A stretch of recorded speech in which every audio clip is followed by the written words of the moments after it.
Vamos a continuar hablando de la autoridad, como lo hicimos la semana pasada, y vamos a seguir en Romanos 13,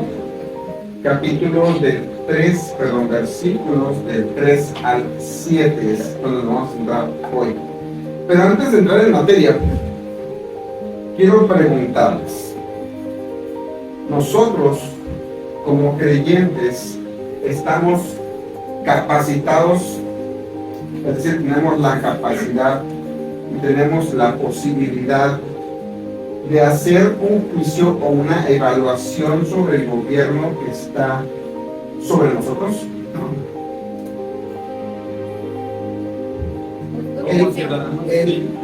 Como ciudadanos, pero hablaba como creyentes. Creyentes también. El creyente debe involucrarse en cuestiones que tienen que ver con la política, con el gobierno, opinando y debatiendo o aún luchando. Pues debemos ser sal. Y esto es complicado, porque hemos escuchado hasta el cansancio que el Estado y la Iglesia deben estar separados. Ahora, ¿de dónde viene eso? De hecho, eso viene todavía de más atrás y de más lejos. ¿Sí? ¿Hemos oído hablar de Thomas Jefferson? Fue quien por primera vez dijo eso ante el gobierno. Y el Señor Jesucristo, cuando dijo al César lo que es del César, Ahora, el Señor Jesucristo, cuando dice al César lo que es del César y a Dios lo que es de Dios, está haciendo una separación, es decir, que no se involucre uno con el otro y viceversa, para nada. No, pero hoy día el hecho de que la iglesia esté separada del Estado y viceversa se ve como un no tiene por qué meterse con. Es decir, la iglesia no debería meterse con el gobierno. Así se ve. Pero el gobierno se mete con la iglesia. ¿Por qué?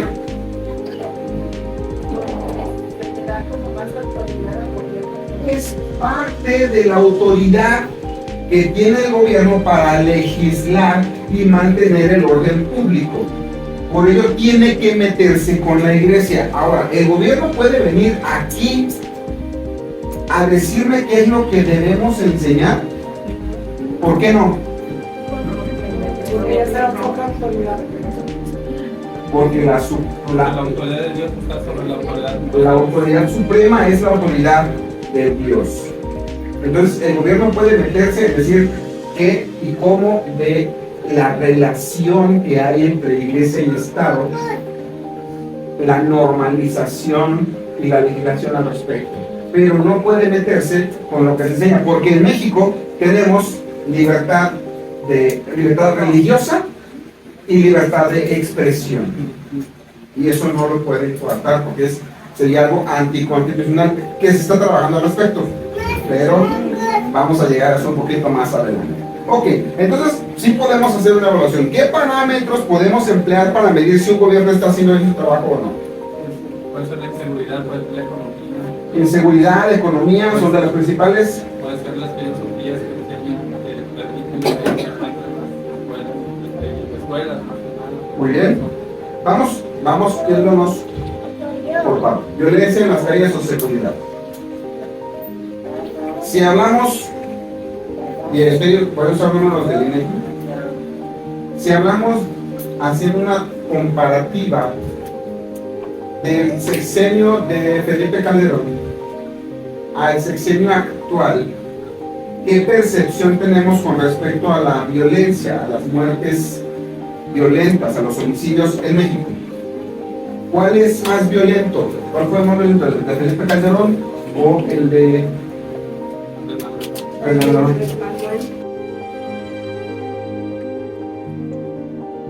Ok, con respecto al de Peña Nieto.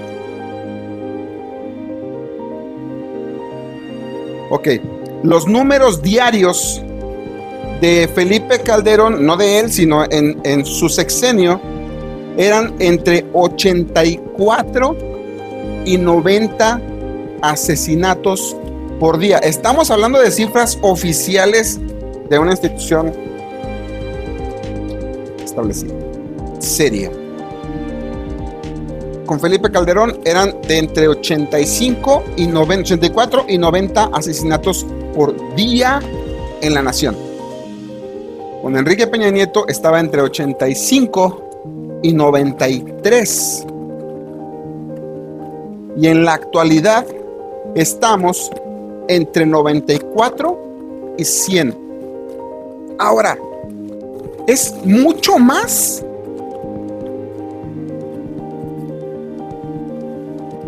Y digo, vamos a tener que adecuarnos a las cifras oficiales, porque eso es lo que está establecido, que tiene un sustento en cuanto a declaraciones, denuncias de muerte.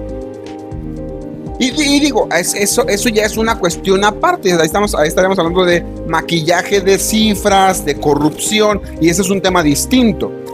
Pero hablando de números netos, comprobables, tenemos un aumento no tan grande, no es tan abismal, pero ha sido un aumento constante. Si nos vamos desde 1970 hasta la fecha, se comenzaron con 30 homicidios diarios más o menos. Estamos al triple en 50 años, 40 años. Y ahora es todo el mundo, o sea, la cuestión está, tenemos que estar conscientes de que estamos en un mundo decadente, un mundo que está cada vez peor. Pero este es un parámetro para medir si el gobierno está haciendo o no un buen trabajo, porque parte de su responsabilidad es el orden público, la seguridad de los ciudadanos. Si hablamos de la economía, ahora aquí con respecto a la economía es un poquito más complicado. Porque si hablamos en 2018, ¿cuál era el salario mínimo? ¿Alguien se acuerda? 3,080 pesos mensuales era el salario mínimo. Y ahora tenemos un salario mínimo de 6,223 pesos mensuales. Entonces diríamos que en el último sexenio se duplicó. Pero a la par viene la inflación. Y un tuitero regiomontano explica la inflación con gansitos. Y dice, en 2018, en una tienda Oxxo, un gansito costaba 11 pesos. Y con el sueldo mínimo de un mes podías comprarte 280 gansitos. Hoy día el salario mínimo es de más del doble. Pero el gansito cuesta 23 pesos en la misma tienda Oxxo. Entonces te alcanzas a comprar 270 gansitos, 10 gansitos menos que hace 6 años. Entonces se gana el doble, pero la inflación subió más que el salario. Entonces, económicamente podríamos decir que se está haciendo un gran trabajo, un buen trabajo.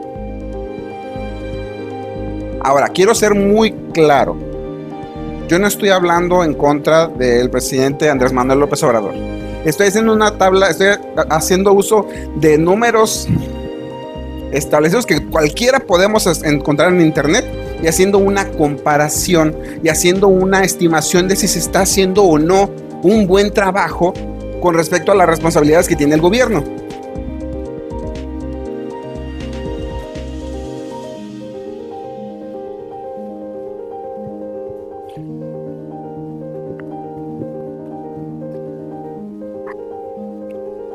Muy bien, yo quiero que nosotros caigamos en cuenta de dos cosas esta mañana. Uno, ¿cuál es nuestro papel como creyentes?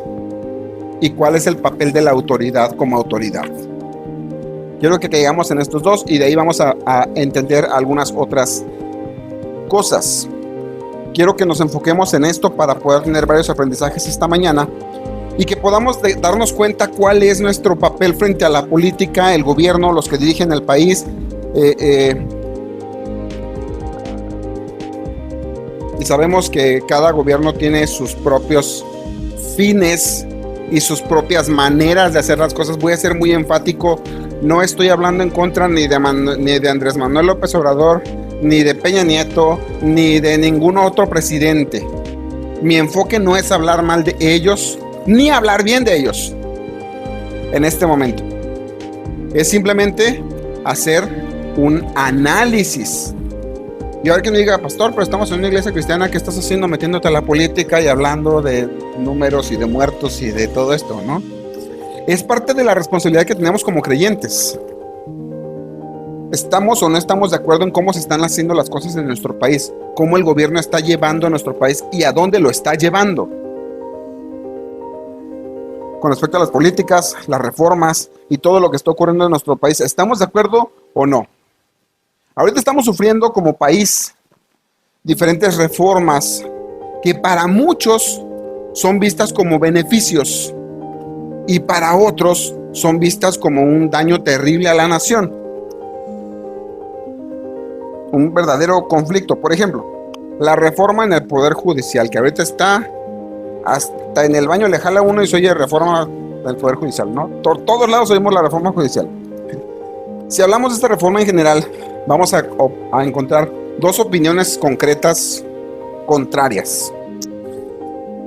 Hay quien dice que esto es algo muy bueno porque se va a lograr que el sistema sea más eficiente, rápido y que los jueces y magistrados tengan una mejor capacitación, lo que va a evitar la corrupción. Eso lo dicen quienes están a favor de esta reforma. Los opositores de esta reforma tienen su preocupación centrada en la efectividad real de esa reforma. Y en la preservación de la independencia judicial, es decir, que los otros dos poderes no puedan influir de manera directa, porque se supone que son poderes autónomos. Entonces, con esta reforma, la preocupación es que ya no sea así, que se pueda influir. Entonces, que en vez de ser un poder autónomo, sea un poder dependiente, y con esto venga la posibilidad de que ni se resuelvan los problemas existentes, sino que vengan nuevos problemas y surjan, y entonces se haga más lento, más ineficiente y más corrupto el sistema judicial en México. Ahora, no les voy a preguntar de qué lado estamos, qué es lo que opinamos al respecto, porque aquí vamos a hacer un debate y hasta una división. Eso no es bíblico, no podemos estarnos peleando por política, eso es algo claro. Y podríamos hablar de 1 y 1000 programas y reformas que se han estado haciendo en nuestro país y si es beneficioso o no lo es, si ayuda o perjudica. Con respecto a la política, nuestro punto de partida, ¿cuál debe ser? ¿Cuál es el punto de quiebre donde nosotros debamos tomar la decisión de apoyar o no apoyar a cierto partido o candidato? ¿Cuál debe ser nuestro punto de partida? ¿En dónde tenemos que basar nuestra decisión? Principios bíblicos. Espérame, pastor, pero no son creyentes. Definitivamente.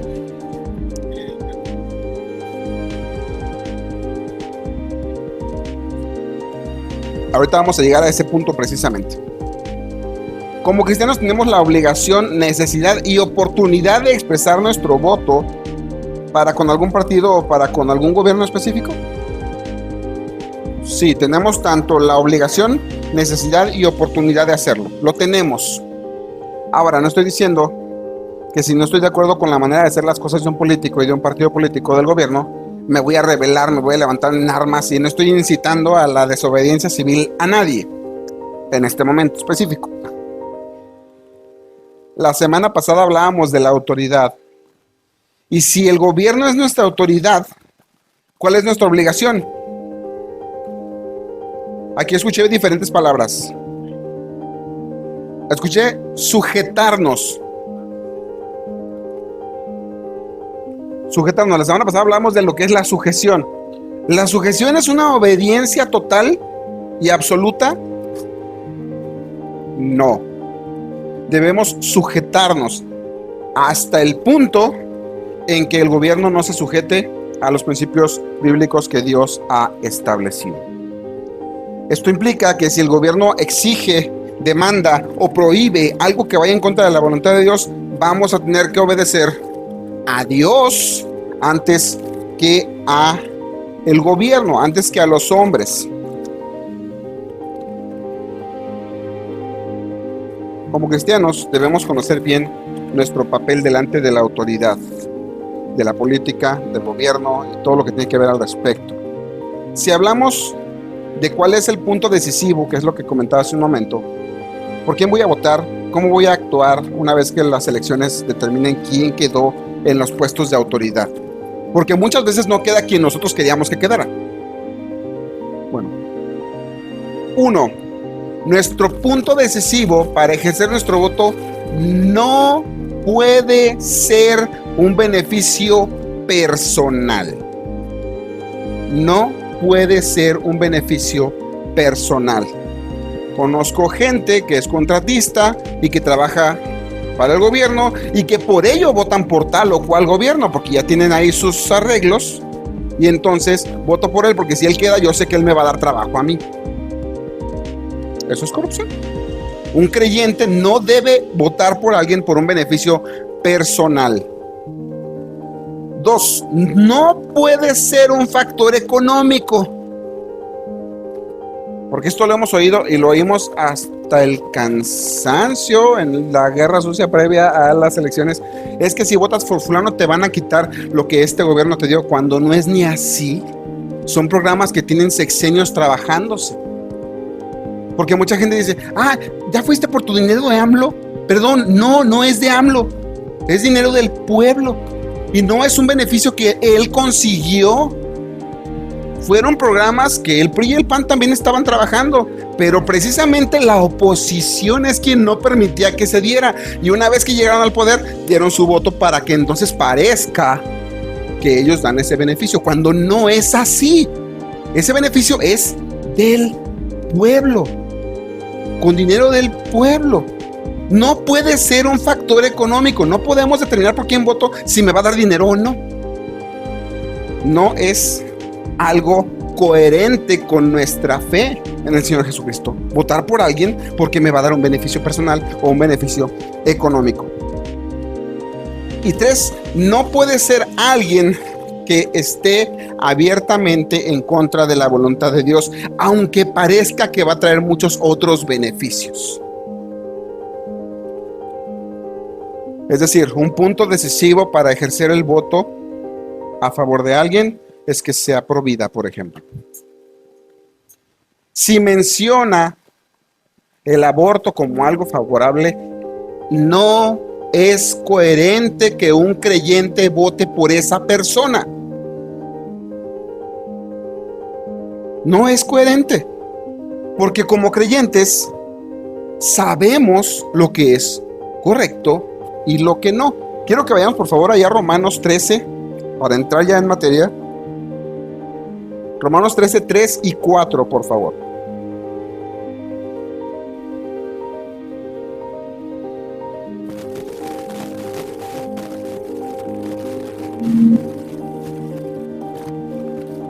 Por favor.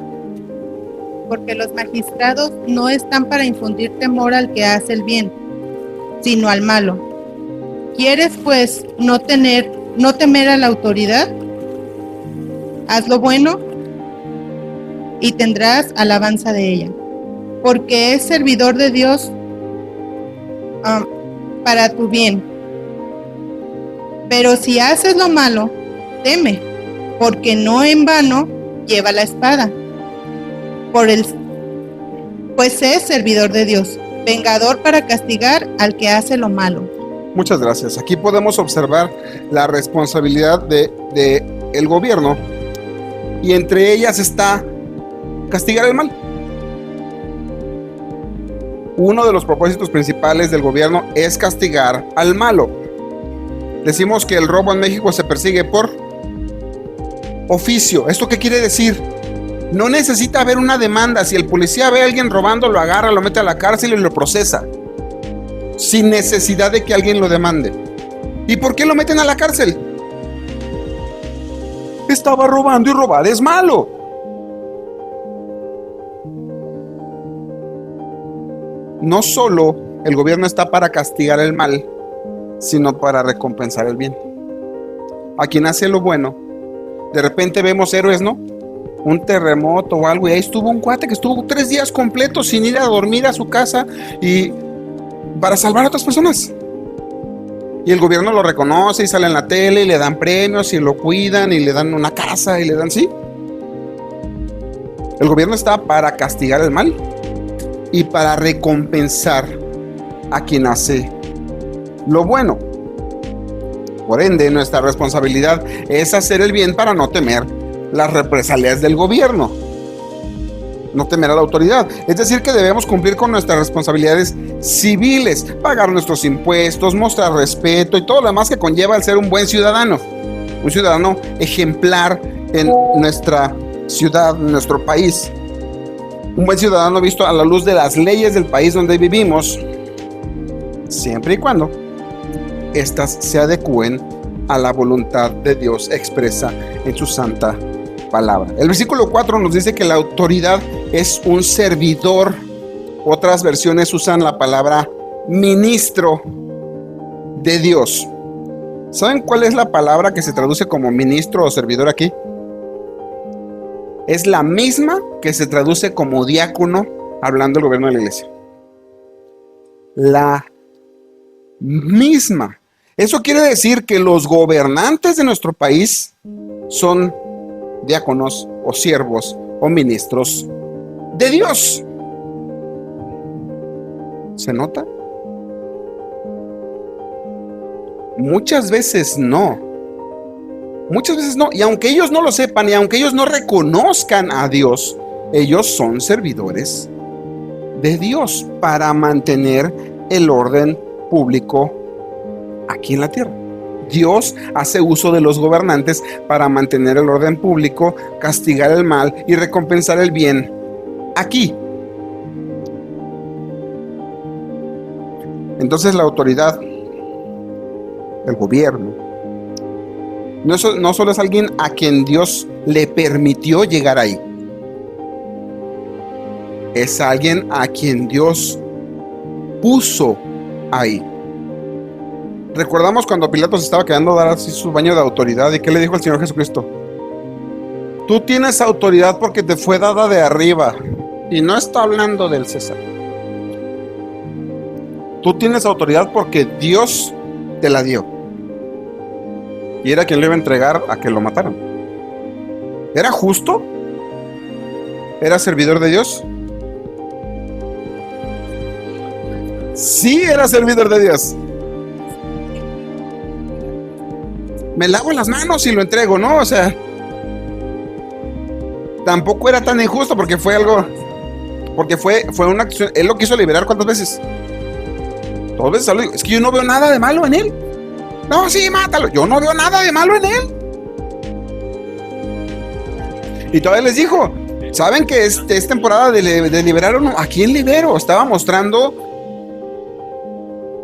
benevolencia. Cierta benevolencia estaba mostrando. ¿Era un servidor de Dios? Sí. ¿Por qué? Porque Dios usa a cada gobernante para mantener el orden, y Dios le da la autoridad a ese gobernante para gobernar sobre su pueblo, sobre nosotros.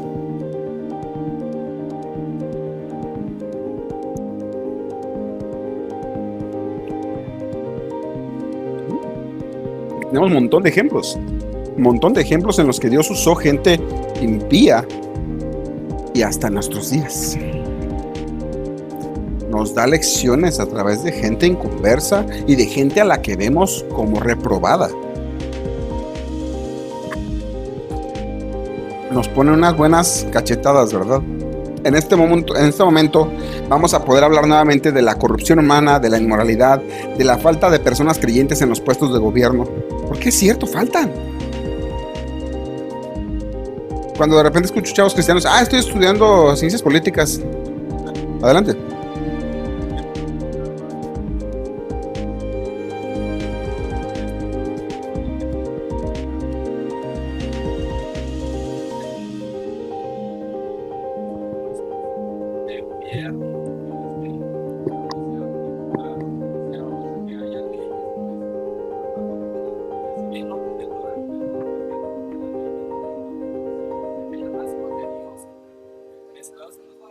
es una necesidad que haya creyentes en los puestos de gobierno.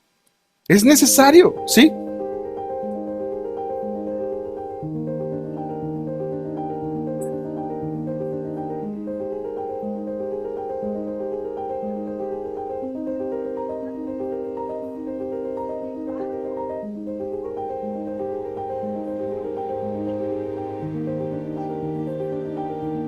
Y ahí estamos hablando de integridad. Y vamos a llegar también al punto de la integridad. Vámonos. Vamos tranquilos, vamos a llegar a todos esos puntos. A lo mejor nos dan las 3 de la tarde, pero aquí vamos a ir poco a poco, ¿verdad? Vamos a poder hablar de la corrupción. Y si es que hace falta más creyentes, es que son inconversos, es que son corruptos, es que son una y otra cosa podemos decir. Hermanos, ¿de verdad vemos a nuestros gobernantes como siervos de Dios? No, no los vemos como siervos de Dios. Pero ¿qué dice Pablo? Que son ministros de Dios para castigar lo malo y premiar lo bueno. Eso son, les guste o no, nos guste o no, esos son. Los gobernantes son ministros de Dios que están puestos ahí para castigar lo malo y premiar lo bueno. ¿No quieres temer al gobierno? Haz lo bueno. No infrinjas la ley. No te pases los altos. Y aquí hablamos de integridad. No des la mordida al tránsito. Y hablamos de integridad. Te vienen a cobrar. Dile que no estoy. Pagas la luz, pagas el agua, pagas el gas. Sin diablitos, no te pongas un diablito, porque todos sabemos que eso es un delito. Un delito federal, porque es en contra de la Comisión Federal de Electricidad, y un diablito te puede costar hasta 600,000 pesos. Te pueden quitar hasta la casa por tener un diablito. Porque es un delito establecido.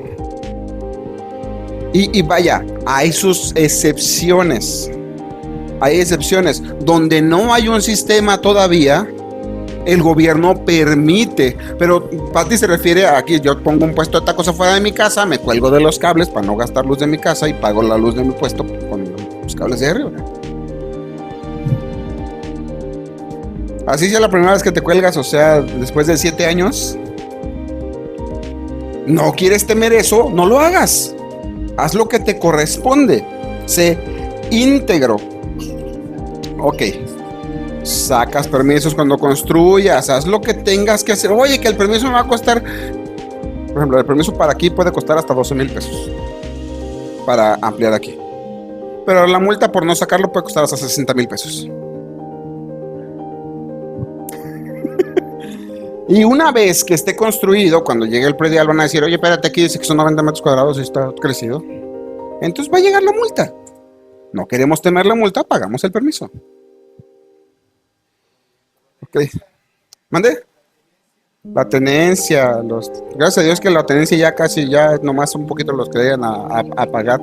Que si la verificación, que si los refrendos. Tenemos que pagarlo.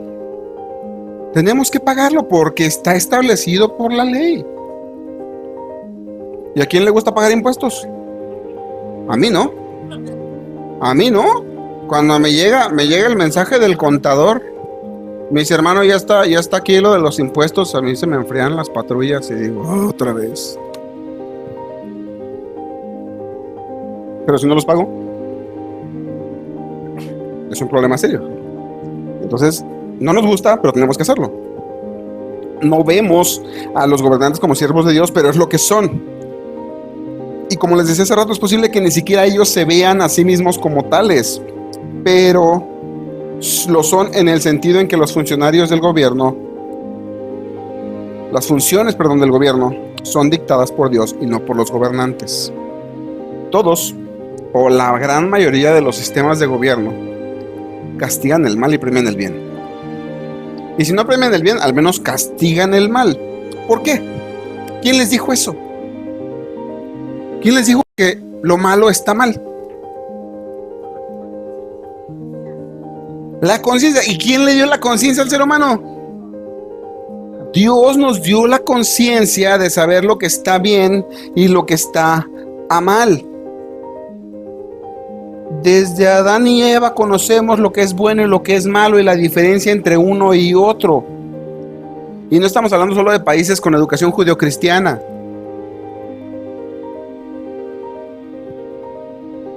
Le mochan la mano a los ladrones, y cosas peores, ¿no? O sea, son muy rígidos. Es Dios y no los gobiernos quien dicta el marco moral en el que se debe ejercer las funciones de castigar a quienes practican lo malo y premiar a quienes hacen lo bueno. Existe una norma concreta, universal, que distingue lo bueno de lo malo, y esa es la conciencia que Dios nos dio a todos los seres humanos. Esa norma no está establecida ni por el gobierno ni por los votantes, no está sujeto a votación. Y vamos a dar un ejemplo. La vida humana debe o no debe protegerse desde la gestación. Y eso lo sabemos.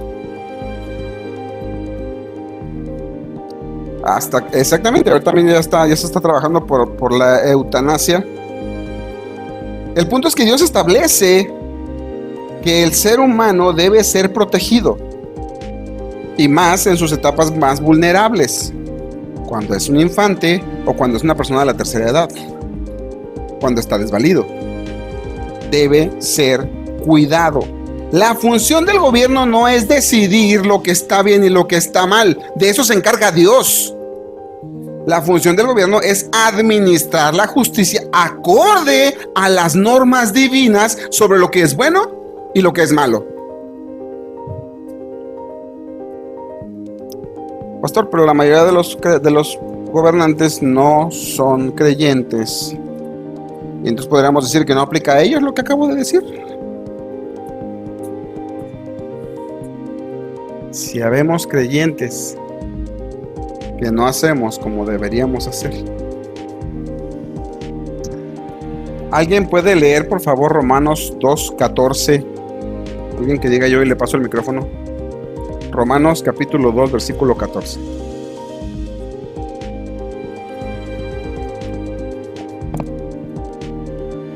No, es que si no, no se oye en la grabación. Porque cuando los gentiles que no tienen ley hacen por naturaleza lo que es de la ley, estos, aunque no tengan ley, son ley para sí mismos. Los gentiles, los paganos, ¿qué hacen? Hacen que se cumpla la ley. ¿Y tienen ellos la fe en Jesucristo? No. Todos los seres humanos tenemos esa ley escrita en nuestros corazones y le llamamos conciencia. ¿Alguna vez robaste algo? La primera vez que lo hiciste con una conciencia de que sabías que estaba mal, ¿disfrutaste lo que te robaste?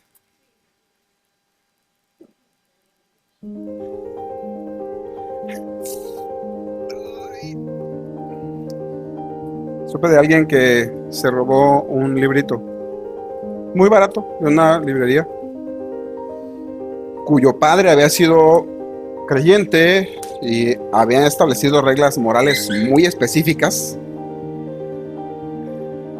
Entonces dice esta persona que salió y sentía que todo el centro comercial sabía que él se había robado lo que se había robado.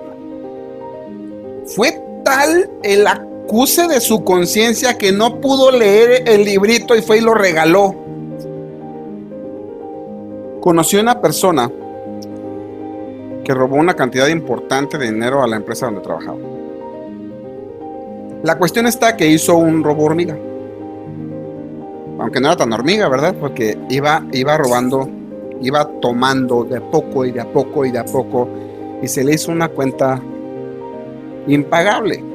Para cuando descubrieron a esta persona, se suponía que eran casi 600,000 pesos. ¿Saben qué hacía? Aparte de darse sus lujitos esta persona, ayudaba un montón a gente pobre. para callar su conciencia. Veías que iba por la calle y de repente sacaba un billete de 500 y se lo daba a un viejito que estaba pidiendo dinero en la calle. ¿Qué es esto? ¿Qué manera de dar? ¡Qué generoso! ¡Qué manera de dar! Después, cuando se sabe lo que había pasado, dices, pues nada, ni de él, pues qué problema, así que chiste, ¿verdad? No, el punto es que esta persona estaba queriendo acallar su conciencia porque sabía que estaba extrayendo dinero que no le correspondía. Independientemente si la empresa había hecho injusticia o no, con su salario, con los pactos, con lo que se hubiera quedado, independientemente a eso, esta persona estaba robando. Y para acallar su conciencia, daba mucho dinero.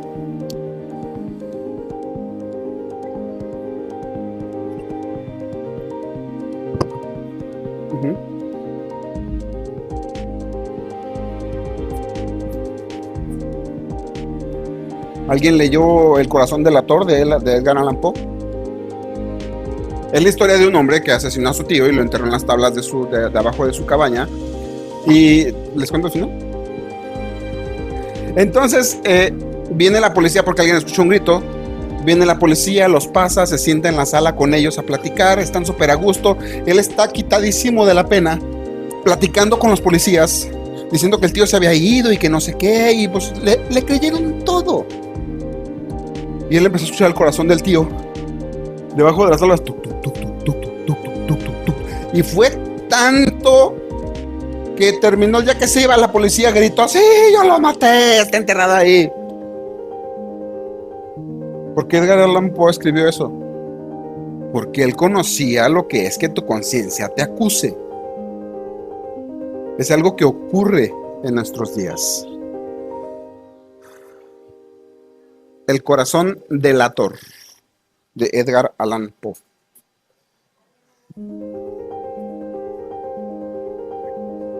Chucho el Roto en Veracruz. Voy.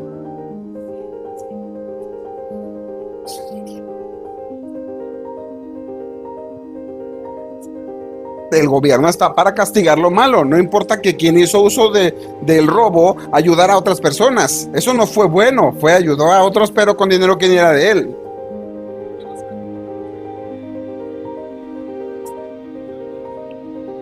Sí, definitivamente es lectura. Edgar Allan Poe es un escritor de terror. Es un escritor de terror. Entonces, obviamente, no vayan a poner a sus niños a leer Edgar Allan Poe, por favor. No es recomendable para niños.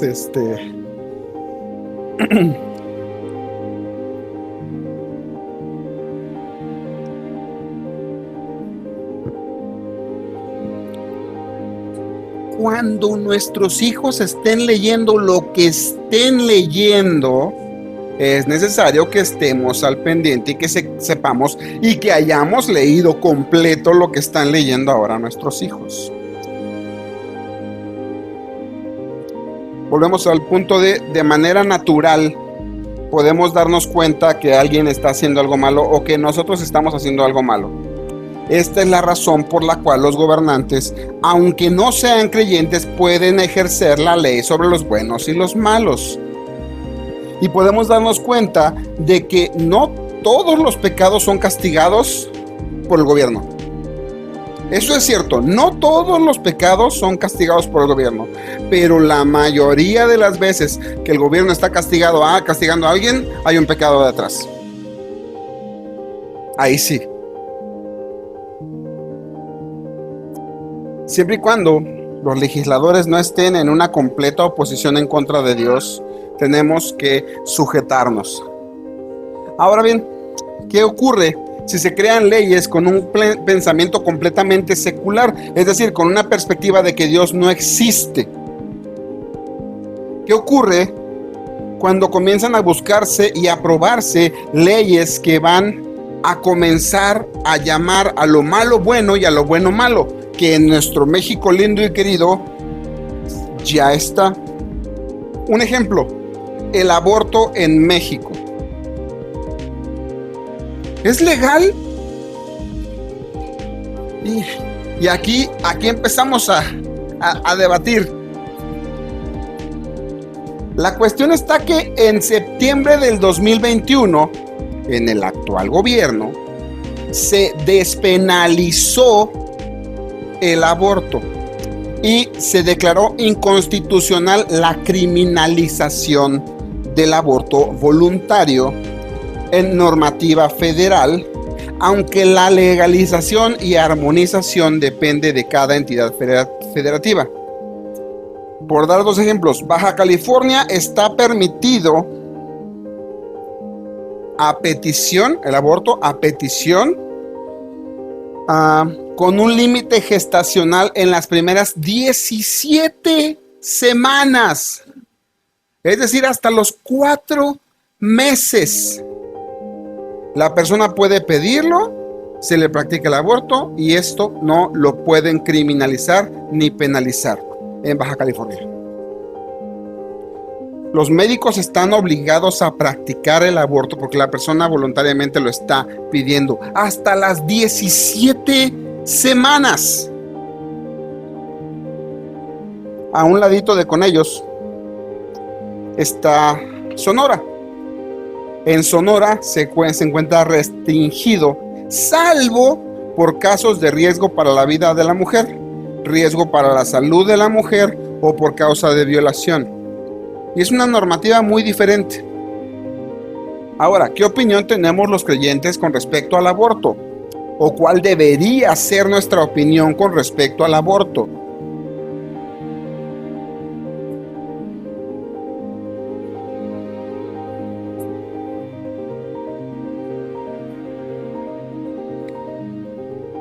Voy a buscar llevarte a una reflexión al respecto. Si el bebé corre riesgo de morir al nacer, mejor lo matamos.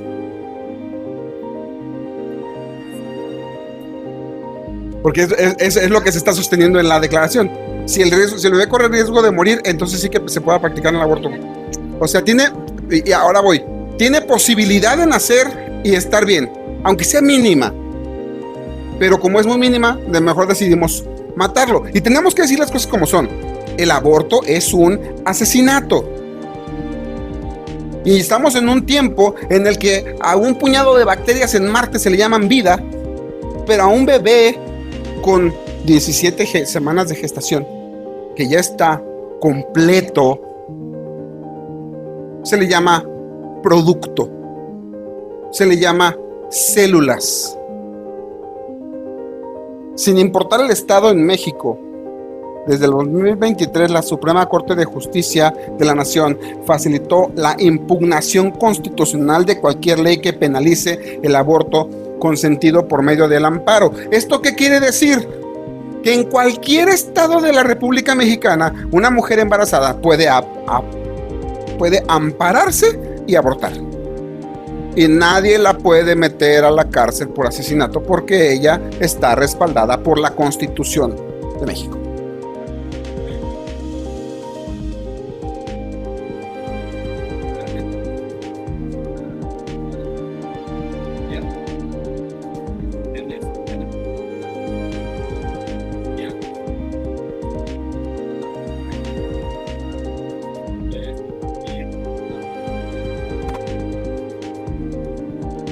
Es precisamente a lo que vamos y lo que veníamos viendo, porque nuestra decisión no puede estar basada en, entre comillas, mi conveniencia. Tiene que estar basada en los preceptos bíblicos claros que Dios establece en su santísima palabra. La postura que tomamos con respecto a las leyes, en este caso con respecto al aborto, y quiero que hagamos una pausa aquí. Todos los seres humanos tomamos nuestra postura con base en presuposiciones basadas en la fe. El ateo, el gnóstico, todos los seres humanos tomamos nuestra postura con base en presuposiciones basadas en la fe. Eso quiere decir en lo que yo creo.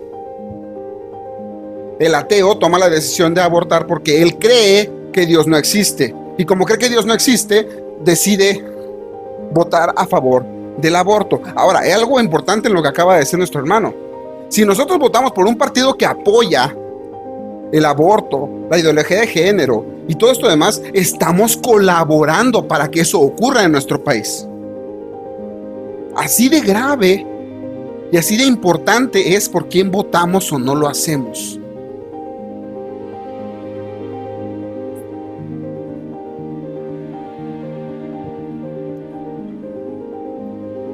¿Sí?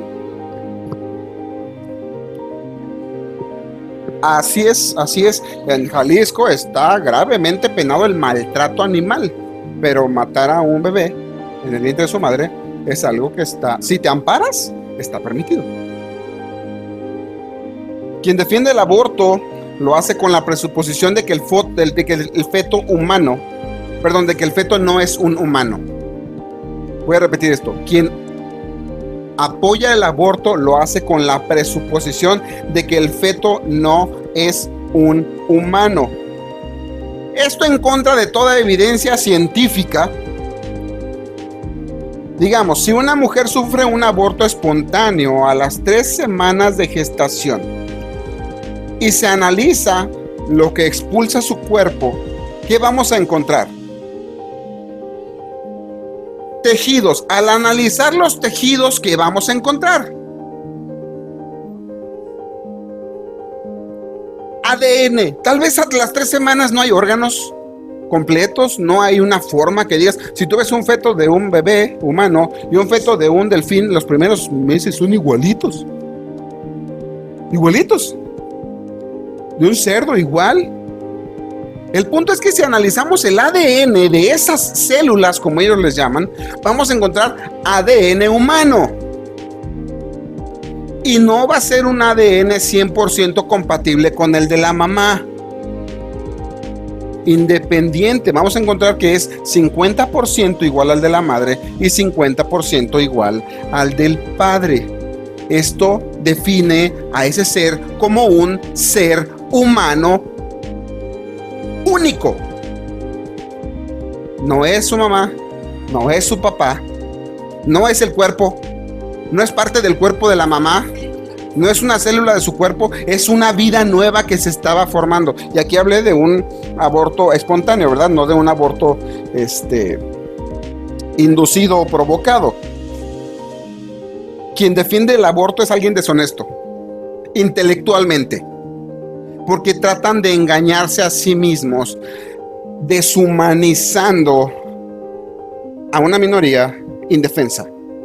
Es lo mismo que pasaba hace 500 años con los esclavos. Un esclavo no era una persona hace 500 años. No tenía derechos. Y él era menos que un animal, era una posesión. Y el amo, el dueño del esclavo, podía matarlo a palos si así quería y nadie le podía decir nada porque yo lo compré y me pertenece esta cosa. Es mi propiedad. Hace 100 años, las mujeres no tenían derechos. Eran consideradas ciudadanos de segunda clase. No eran un ser humano completamente independiente y autónomo. Hace 100 años. Sí. Ahora se deshumaniza a los bebés para poder matarlos sin cargo de conciencia. Entonces, quien defiende el aborto es alguien que es incoherente y es deshonesto intelectual consigo mismo y presupone entonces que como no es humano lo puedo matar. Pero sí consideramos bacterias en Marte como vida. Bacterias.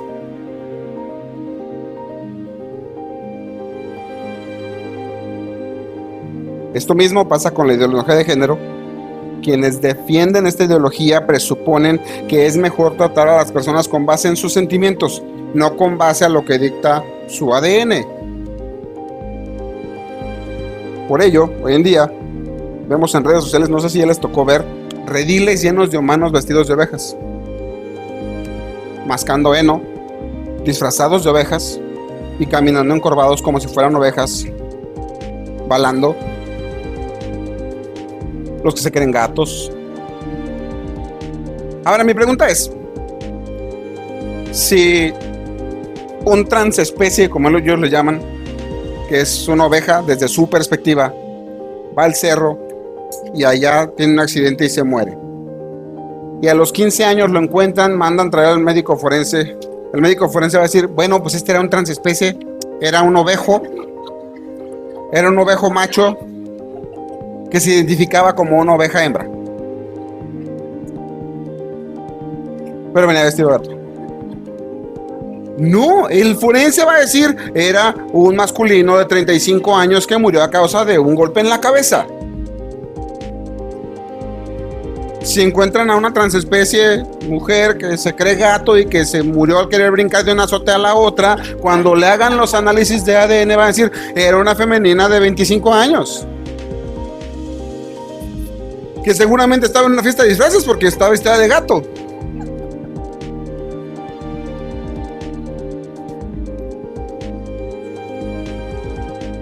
Hombres que quieren ir al ginecólogo. Se dio el caso de una mujer en Estados Unidos que llevó a su hijo al veterinario porque su hijo es transespecie y es un gato. Y el veterinario le dijo, no puedo atenderlo porque es un niño. No, es un gato. Vaya al doctor, vaya al hospital. Aquí a 2 cuadras hay un hospital, pero él es un gato. Tengo que traerlo con el veterinario. Le dijo el hombre, si yo atiendo a este niño y se me muere, yo voy a dar a la cárcel. Pero si no lo atiendo y se le muere, voy a dar a la cárcel porque es gato. Me van a quitar mi licencia para donde me haga. Hace 4 años, un hombre en Canadá fue encarcelado por, no recuerdo si 4 o 6 meses, por llamar a su hija. Y ella decía, no, yo soy hombre. Y él le dijo, pues eres mi hija, yo te vine a hacer, sé que eres mi hija. Y el hombre fue 4 meses a la cárcel porque ella lo denunció, por no querer reconocerla como hombre cuando es mujer. Violencia de género. Llegamos a límites de lo absurdo cuando el ser humano trata de redefinir la moral en su propio criterio.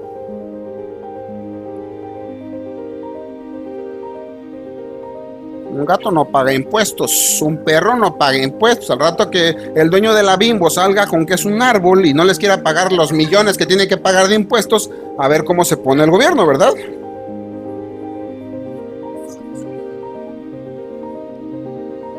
A menos de que esté en una zona federal.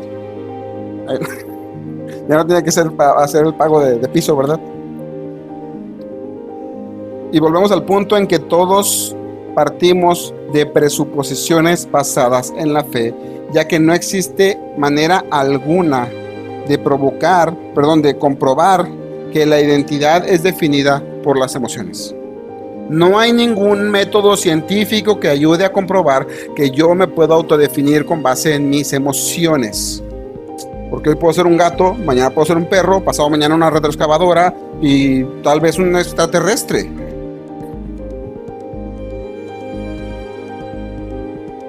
Científicamente es imposible comprobar esto. Si todos partimos de la presuposición basada en nuestra fe, no pasa nada. En nuestra cultura no pasa nada. ¿Saben cuándo pasa? Cuando un cristiano habla con base en la Biblia. Ahí sí pasa. Somos retrógradas, somos anticuados, somos ignorantes, somos homofóbicos, cuando en la Biblia no se encuentra un solo texto que hable de odio contra un homosexual, contra una lesbiana, contra un borracho, contra un drogadicto, contra nadie. Porque el Señor Jesucristo murió igual que por ti, por mí, por ellos.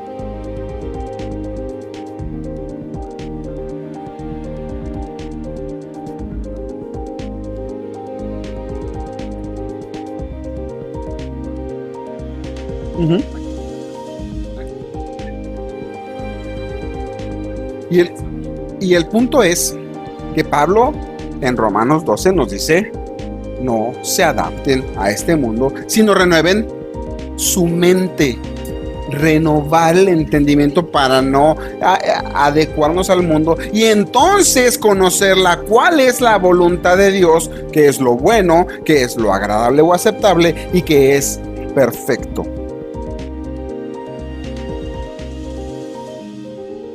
Lo cierto es que los cristianos tenemos mucho que decir, opinar y defender con respecto a la política, la religión.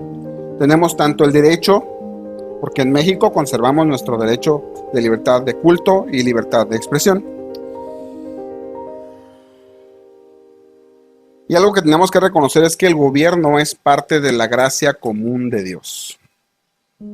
Ay, pastor, pero es que el gobierno es corrupto, es que el gobierno hace cosas malas, es el gobierno. Sí, pero a través del gobierno Dios mantiene y defiende el orden público, el bien común, al defender o al premiar al bueno y castigar a lo que hace mal. Esto es parte de la gracia común de Dios. No la gracia específica que es para salvación, sino de la gracia común que abarca y que nos ayuda en general a todos los seres humanos. Dios es quien le da autoridad al gobierno para que ejerza castigo a quien lo amerita. El versículo 5 dice, por tanto, es necesario someterse no solo por razón del castigo. Ahorita Pablo empieza a cambiar el esquema. No solo obedezcas al gobierno, no solo te sometas, mejor dicho, por miedo al castigo, sino también por causa de la conciencia. El sometimiento no se debe solo al temor de ser castigado, sino porque el Señor demanda de nosotros que nos sometamos. A esto se le llama integridad. Respetar la ley porque Dios lo demanda, no por el castigo. Entonces, porque si yo temo el castigo nada más, cuando nadie me ve me paso el alto. Cuando nadie me ve hago lo que no debo. Pero la integridad delante de Dios es que aunque no me vea nadie, por sometimiento y obediencia a Dios, me voy a someter a las autoridades civiles y voy a obedecer las leyes de tránsito, que son las que más nos brincamos muchas veces. Ahí hay cámara, ahí le bajo, aunque no esté la cámara.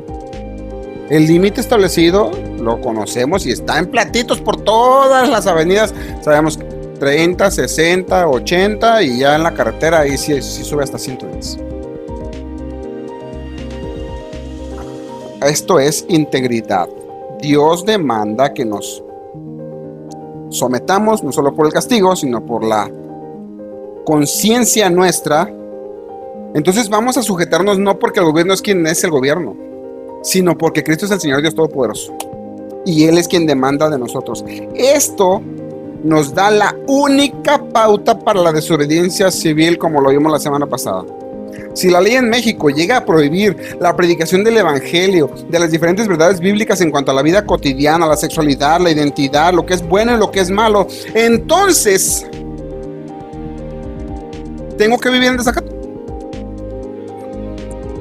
Es necesario obedecer a Dios antes que a los hombres, porque toda la autoridad tiene límites establecidos por Dios. Ahora, si yo tengo que desacatar a la autoridad, eso me da pie a no pagar impuestos, insultar al policía y todo lo demás porque me están prohibiendo a mí hacer lo que yo sé que es bueno. No. Tenemos que hablar de los límites, no solo en el gobierno, sino en toda la autoridad. La semana pasada hablé también de la autoridad del marido y les decía yo que un hombre que exige que su esposa y sus hijos se sometan ciegamente a él, pero él no está dispuesto a someterse a las autoridades que tiene en la vida, es decir, hasta el presidente de colonos, el pastor, los policías o a cualquier otra autoridad. Si él no se somete a plenitud, no puede exigir que se sometan a plenitud, porque eso es una hipocresía. Alguien que exige que se sometan a él, pero él no se somete, es un hipócrita. Y Pablo decía la semana pasada, capaz que ni cristiano es. Ahora quiero ver del otro lado. Los pastores. Seguido podemos tener ahí de repente conflictos en parejas y demás. Pedirle a una esposa que se sujete a su marido cuando él está abusando es una crueldad. Porque no estamos hablando de cuáles son los límites del marido. Sométete. Y ya, pues luego vamos a su funeral, ¿no? Cuando la violencia llega a tope y la mate, vamos a estar orando por ti. No, la autoridad del varón tiene límites. Toda autoridad tiene límites establecidos por Dios. Si yo veo que un padre es violento y agresivo con sus hijos, yo no puedo ir a decirle al niño, sométete y haz todo lo que te diga. Dios demanda al padre que él violente a su hijo, que le imponga cosas y lo asfixie con reglas. No exasperes a tus hijos, no les saques el aire.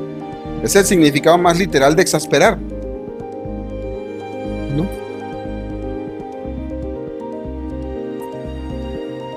Los asfixiamos y en el primer momento que puede se pelan.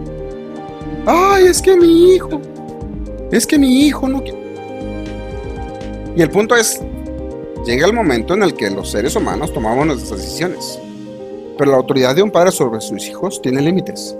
La autoridad de un esposo tiene límites. La autoridad de un pastor tiene límites. La autoridad del gobierno tiene límites. ¿Cuáles son esos límites? Si empezamos a violentar las leyes que Dios establece en su palabra, entonces hasta ahí llegó mi autoridad.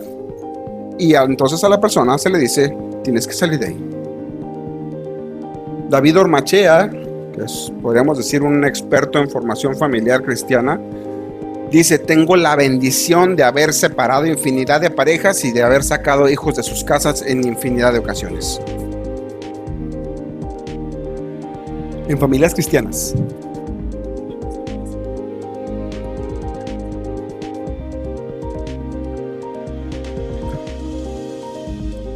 ¿Es inaceptable? ¿Es inaceptable? La violencia en cualquier expresión es completamente inaceptable, o sea,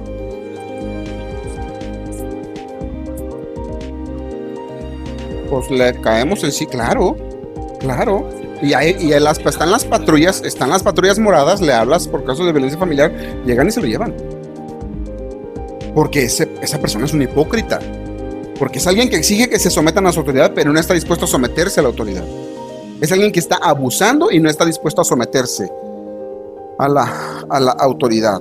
Cuando una autoridad traspasa los límites establecidos por Dios, hasta ahí llega la sujeción a esa autoridad. Porque la sujeción suprema va a ser siempre a Dios. En esa desobediencia, en esa insurrección, en ese momento de no estar sujetos a esa autoridad, sino a la autoridad de Dios, nuestra honra, nuestro respeto y nuestra integridad no pueden verse afectadas. Como lo decía hace un rato, no voy a dejar de pagar impuestos si a mí me prohíben predicar el evangelio. Voy a predicar el evangelio y pagar mis impuestos.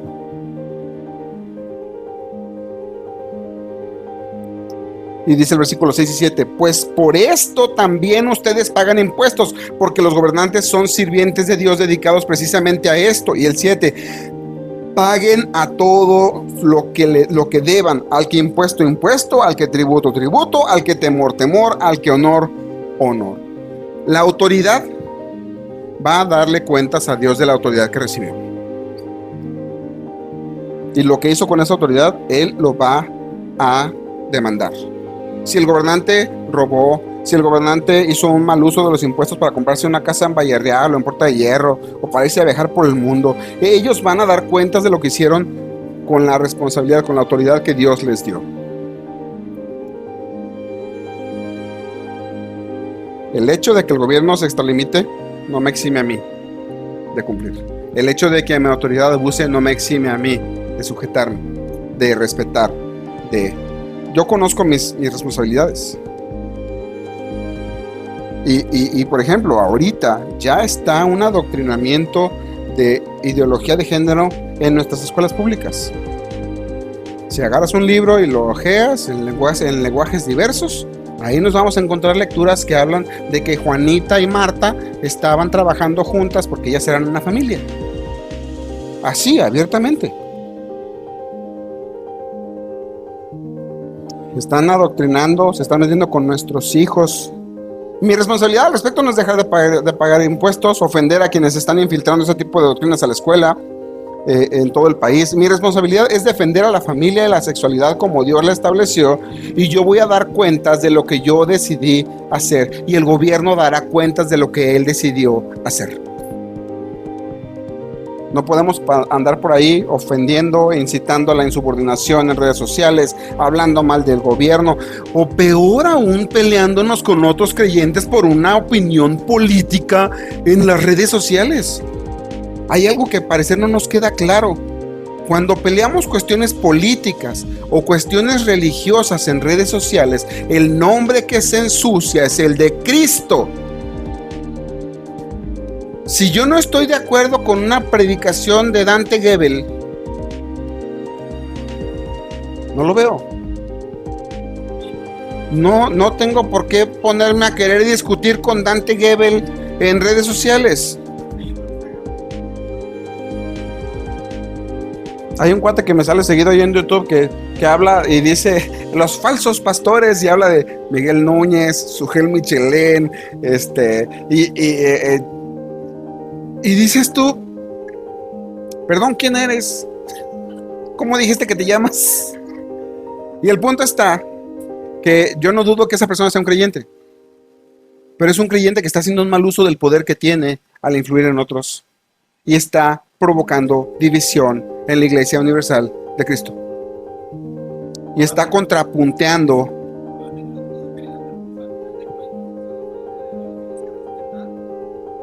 y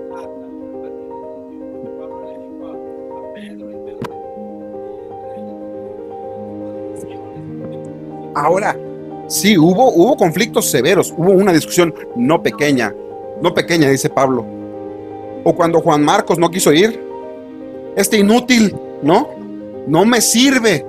Y vemos unos capítulos adelante y dice, mándamelo porque me es muy útil.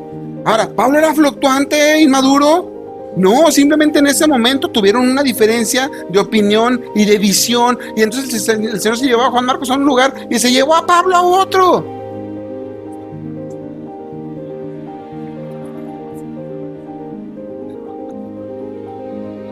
¿Qué pasó con Pablo y Pedro también? Cuando Pedro estaba queriendo ahí judaizar con los gálatas y que iba y se portaba como judío con los judíos y luego andaba con los gentiles como gentiles. Y dice Pablo, a ver, cuando yo dije eso no me refería a esto. Se dieron un bueno ahí, pero siempre arreglaron las diferencias entre ellos. Si no tienes el contacto del hermano con quien estás en desacuerdo, si tus ganas de debatir son tantas, mándale un mensaje privado. Todas las redes sociales tienen mensajes privados. Mándale un mensaje privado y dile, estoy en desacuerdo contigo, podemos platicar al respecto. El punto es que cuando llegamos a ese momento donde discutimos, donde peleamos por cuestiones políticas, doctrinales o por cualquier otra cuestión, estamos partiendo de la presuposición de que yo tengo la razón. Y si mi propósito es ganar porque yo tengo la razón, ya perdí. ¿Quién tiene la razón? La palabra de Dios, el Señor. Y tú y yo podemos tener una interpretación distinta, o un entendimiento distinto, o una doctrina distinta. Y eso no tiene por qué provocar una división en la iglesia. Eso no tiene por qué. Ahora, va a haber cosas en las que tenemos que ser tajantes. Hay cosas que bíblicamente están expresas en la Biblia y tenemos que ser tajantes y decir, esto es así. Oye, pero yo entiendo, pero esto es así. Y el punto es, si tu desacuerdo es tal que no estás acorde con la declaración de fe de la iglesia, el hecho de que estés aquí va a ser un problema para ti, principalmente, porque vas a estar en constante conflicto con la declaración de fe de la iglesia. En ese punto, yo invitaría a alguien, si ya es un conflicto y ya hay una lucha, yo invitaría a alguien, hermano, vea una iglesia donde tengan una declaración de fe como la tuya, donde coincidas. Porque el estar peleando es divisorio, y al que insiste en la división, dice Pablo, ¿para qué llegará ese momento? No hay gobierno ni autoridad que pueda ser la esperanza de un país, una ciudad o el mundo. No existe. Dos cosas. Una, maldito el hombre que confía en el hombre. Y dos, la única esperanza para este mundo, para el país, para nuestro estado, nuestra ciudad, nuestra colonia, es solamente Jesucristo.